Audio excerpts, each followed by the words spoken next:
Bonjour à tous, très heureuse de partager avec vous la vidéo d'aujourd'hui. L'objectif de cette vidéo est de vous montrer comment mettre en forme votre texte, c'est-à-dire comment faire la mise en forme. Et bien pour faire la mise en forme, tout simplement, il faut bien sûr saisir votre texte. Vous avez déjà par exemple saisi votre texte et on va voir quelles sont les modifications qu'on peut faire. Bon, voilà mon document Word. Donc je vais saisir un texte, quel que soit le texte. Je vais taper bonjour tout le monde. Bon. La première chose à faire, c'est qu'il faut saisir le texte. La deuxième chose, pour faire n'importe quelle mise en forme, pour appliquer n'importe quelle modification sur un texte, la première chose à faire, il faut sélectionner le texte. Je vais le sélectionner par la souris, c'est-à-dire en utilisant la souris. La première chose, la première commande, c'est la commande police. La commande police, il permet de modifier type d'écriture. Donc voilà, il y en a plusieurs polices. Il suffit de choisir un de ces polices. Donc je vais choisir par exemple celle-là. Voilà, la police est modifiée. Donc la première, c'est police. La deuxième commande, c'est la commande taille. La commande taille, il permet de modifier la taille de votre texte. Donc, il y en a plusieurs tailles. Il suffit de choisir la taille voulue. Voilà, j'ai choisi 28. Si je veux par exemple une taille bien précise, je peux sélectionner la taille. Je peux taper ou saisir la taille. Donc, par exemple, 32.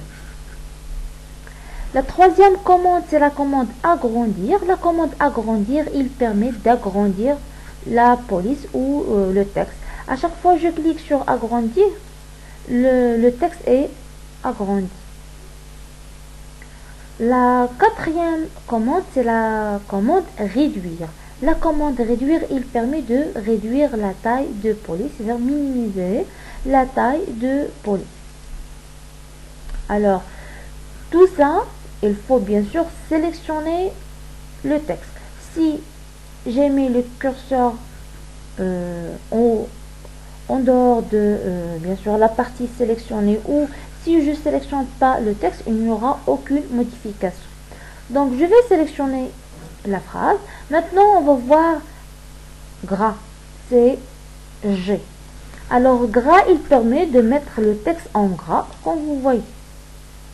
Alors là, gras est activé, c'est-à-dire le texte est mis en gras. Alors si je veux pas le mettre en gras, je peux la désactiver. Alors s'il est activé, il est en orange. S'il est désactivé, il n'est pas en orange. La quatrième ou la cinquième, c'est italique. Voilà, c'est italique. La commande suivante, c'est la commande souligner, c'est-à-dire souligner la partie sélectionnée ou le texte sélectionné. Donc voilà, j'ai souligné. Pour le soulignement, vous pouvez choisir type de soulignement, c'est-à-dire type de trait. Donc voilà, par exemple, je peux même modifier la couleur de soulignement. Je peux désactiver bien sûr le soulignement. Après, il y a barrer. Barrer, c'est-à-dire tracer un trait au milieu de la partie sélectionnée. Voilà, barrer. Pour ex-indice et exposant, donc je vais taper par exemple F1. Je peux sélectionner 1 et je clique sur l'indice. Vous voyez, il est devenu très petit. Donc je peux même sélectionner le 1 et le faire en exposant, comme par exemple kilomètre au carré.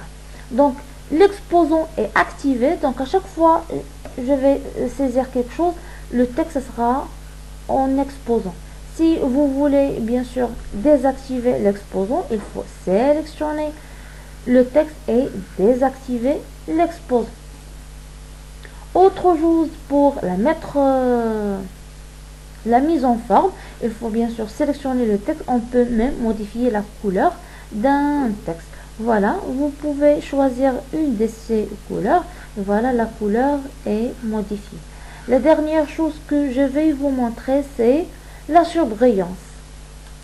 La surbrillance, c'est voilà, vous pouvez choisir une de couleur pour mettre une couleur au fond du texte. Si vous ne voulez pas cette couleur, vous pouvez la sélectionner et choisir aucune couleur.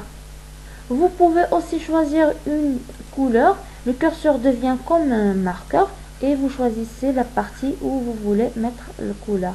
Pour enlever la couleur, vous pouvez faire aussi aucune couleur et désactiver la couleur. J'espère que ces explications ont été assez claires.